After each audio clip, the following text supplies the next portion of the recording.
Let's talk about production fees. Is a production fee something you automatically charge a client, or is this something that's an alien concept to you? Well, in today's video, I'm going to talk about production fees and why you should be charging them on your video projects. Now, this is a clip taken from one of my coaching calls inside the VBA. If you'd like to learn more about that, you can click the link below.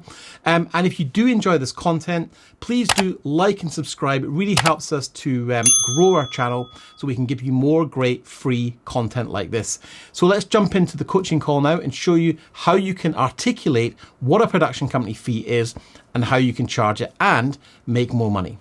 Most people don't add a production fee. Now, it's probably harder to put a production fee on a 5K project than it is a 15K project, but there's no reason why you shouldn't try. So production fees are, in a nutshell, a percentage of the overall budget that covers things that are not line itemized in the budget. Even if you are a one-man band or a one-person shooter, what would it cost you to hire someone to do that for you? So go and look at your local market pricing and go, well, a shooter's going to be $350 a day. So put your cost, $350 in the cost column and add 20% in the margin column. So you're actually going to go out for whatever, 20%, $410 a day to the client for that shooter. So you're making $70 a day on that one line item. And every single line item has margin on it. So you're making margin on every single line item of equipment and personnel. Mm-hmm. But then you add, and look, if you end up being the shooter, then great, you're making more money. But I want to encourage you to do quotes based on you not being the shooter. So you're pricing accordingly to market rates and not simply, well, we've got the gear and I'm free, so I'll do it for this. And then if you add a production company fee, you might find there's no pushback. There are a number of people who've added a production company fee and never had any pushbacks. Remarkable. But in the book, the Budgets and Quotes book, which is in the training, I actually list out a whole chapter on justifying a production company fee. And a production company fee covers things like, office expenses, light, power, internet, bank charges, desks, chairs, things that are an integral part of our pre-production and post-production process that we don't charge for. We might charge for the edit suite and the editor per day, but we have to, all the power that comes to the building, the heating, the lighting, the AC. So they're like admin fees, but that admin fee ends up stacking up over a year. If you think about what you made last year and you were able to add somewhere between 10 and 15% on top, that is just going to be profit. And it's one of the easiest ways to make more money on production is to add a production company fee.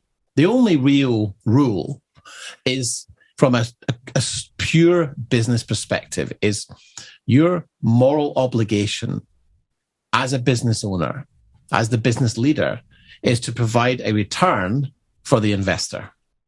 That is the core reason to exist in a business, okay? Is to return profit for the investor, which means being lean on your expenses, pushing your profit margin to test how far the market will go, and you push that price until you hit resistance. And then you optimize expenses. And we're not one for culling expenses too much. Like, you need the tools to run your business. But if you optimize your expenses and you push your profit as high as you can and deliver an amazing service, that's a given, right? I mean, this is about providing an excellent service, being fully moral in your approach to business, giving clients a great service and charging appropriately for it. So, you've got to be able to fund, desks and offices and power. And you shouldn't be having to just absorb that because you're doing a shoot. So the production company fee is like the admin fee, which is just a percentage of every project, which covers the overhead of running the business. And I've never had anyone push back on that because it's like, how can you? It's like, I had a Zeiss, the quote in the book is from a Zeiss project we did. And they were questioning the production company fee. So I explained it. And they went, and I've actually quoted the email sequence we had in the question, him asking, what is this for? Me explaining it and him coming back going, totally get that. We have those expenses too. So it becomes this very logical thing. I think what happens as filmmakers is because we love the process of making the films, we largely see video production as the shoot and the edit. And then we don't account for all of the bits in between. Just think of like, you know, let's say you buy a laptop, right? And it's $5,000 because you're fully spec'd.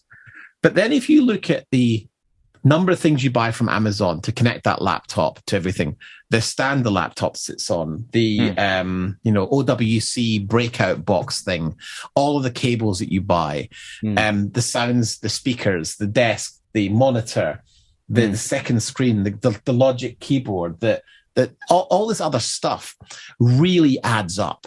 It really adds up. It could be like $1,000 a month over the year. You just don't notice it because you're buying on Amazon. It's so easy to buy. That is something that really stacks up. And then you've got filmmakers who are just addicted to buying shit. Okay, so there's way more shit you buy than you need, right? Yeah. Guilty as charged. I've got 2 fucking Roadcasters sitting here, 3 sets of speakers, 5 monitors. Like it's fucking who knows how many cameras and lenses. It's a disease, right? It's a disease. I have the disease, but that's going to be paid for somewhere. So why not process a percentage of that on every project, and then you can keep your habit fueled. So I hope you found that helpful. Now, if you'd like to get involved and maybe come and be part of this free community, you can do so by clicking the link below. It's completely free to join. Or if you want to, you can watch our free training.